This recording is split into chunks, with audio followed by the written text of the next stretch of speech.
সরকার কোন দল চাঁদাবাজি করলো, কোন ব্যক্তি চাঁদাবাজি করলো, এটা তো সরকার দেখবে না। এবং কোন বিশেষ দলের দিকে যদি আপনি ইঙ্গিত করে থাকেন, তাহলে সেই প্রশ্নটা সেই বিশেষ দলকেই করতে হবে। সরকারের অবস্থান হচ্ছে চাঁদাবাজি বলেন বা অন্য যে কোনো অপরাধী বলেন, সরকার সেগুলোর বিরুদ্ধে যথাযথ ব্যবস্থা গ্রহণ করছে যখনই সেটা সরকারের দৃষ্টিতে আসছে। জনগণ যেন সবসময় জানে যে এরকম কোনো মব জাস্টিস করার কোনো সুযোগ নেই। যদি কোনো মব জাস্টিসের মুখোমুখি কেউ হন, সরকার সবসময় তার পাশে দাঁড়াবে। আপনি মোহাম্মদপুরের ঘটনাটার পাশাপাশি যাই, কক্সবাজারে আমরা দেখেছি একজন পুলিশ সদস্যকে এরকম হয়রানির মুখোমুখি হতে হয়েছে। কাজে পুরো আইন শৃঙ্খলা পরিস্থিতির উন্নতি এবং উত্তরণের সাথে সাথে আশা করি এই পরিস্থিতিটা এখনের থেকে আরো অনেক বেশি নিয়ন্ত্রণে চলে আসবে।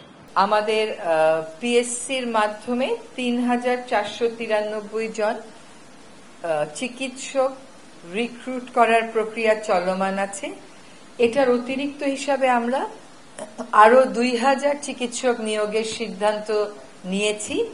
এটার মূল উদ্দেশ্যই হচ্ছে যে গ্রামগঞ্জে মানুষেরা আসলে চিকিৎসা পায় না, তাদের জন্য পর্যাপ্ত ডাক্তার যেন নিশ্চিত করা যায়, চিকিৎসক যেন নিশ্চিত করা যায়, এই জন্য এই সিদ্ধান্তটা নেওয়া হয়েছে।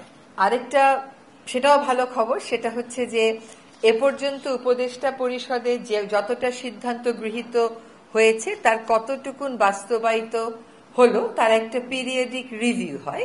সেই রিভিউতে দেখা যাচ্ছে যে ১৩৫টা সিদ্ধান্তের মধ্যে ৯২টা সিদ্ধান্তই বাস্তবায়িত হয়েছে, অর্থাৎ বাস্তবায়নের হার হচ্ছে ৬৮.১৬, যেটা বেশ ভালো একটা হার।